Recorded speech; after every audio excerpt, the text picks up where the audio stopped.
দর্শক, Al Jazeera, BBC, CNN, Reuters, আপনারা বলতে পারবেন তারা যখন নিউজ করলো যে খামেনি মারা গেছে, ইরানের ধর্মীয় প্রধান, তাহলে তারা নিউজ করার সাথে সাথে তারা কেন খামেনির লাশটা দেখালো না? আয়াতুল্লাহ খামেনি লাশটা যদি দেখাতো তাহলে কিন্তু বুঝতে পারা যেত যে তাদের নিউজটা আসলে পরিপূর্ণ সত্য। কারণ অবশ্যই প্রুফ দেখায়।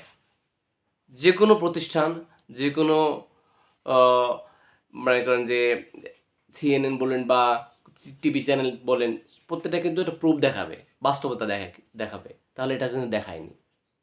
আর যখন সিএনএন, আল জাজিরা, বিবিসি এটা বলতেছে হ্যাঁ আয়াতুল্লাহ খামেনি নেই, তখন কিন্তু বাস্তবভাবে এর সাথে তাল মিলিয়ে কে বলতেছে?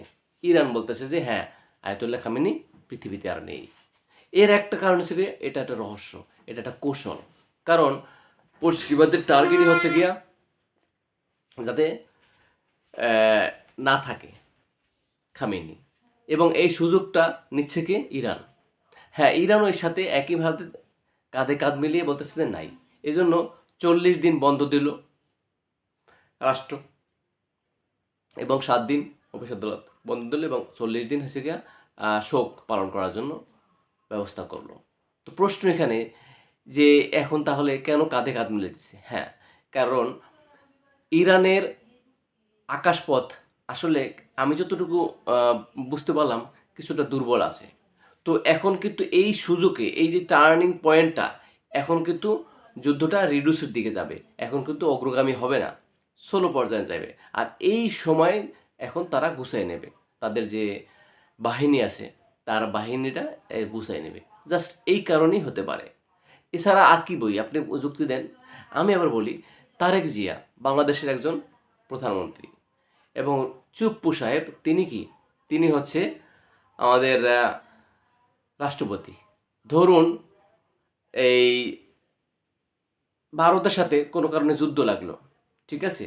যুদ্ধ লাগলে তখন আমাদের যে সেনাপ্রধান আছে, নৌপ্রধান আছে, বিমান প্রধান আছে, তারা কি করবে? তারা কি তাদেরকে ওইখানে রাখবে? এবং যমুনা এবং গণভবনে এই দুজনে কি এইখানে থাকবে? অবশ্যই এখানে থাকবে না। তাহলে কি তাদের সেই সেফ এক্সিটে নিয়ে যাবে, এটাই নিয়ম।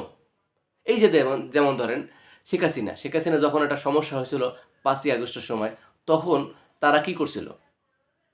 অবশ্যই কিন্তু শেখ হাসিনাকে সেফ এক্সিট করে ইন্ডিয়াতে পাঠিয়ে দিছে, এবং প্রথম সারির যে উপরের যে নেতারা, দায়িত্বশীল, তারা কিন্তু এটা সেফে ছিল, এটা ব্যবস্থা করছিল।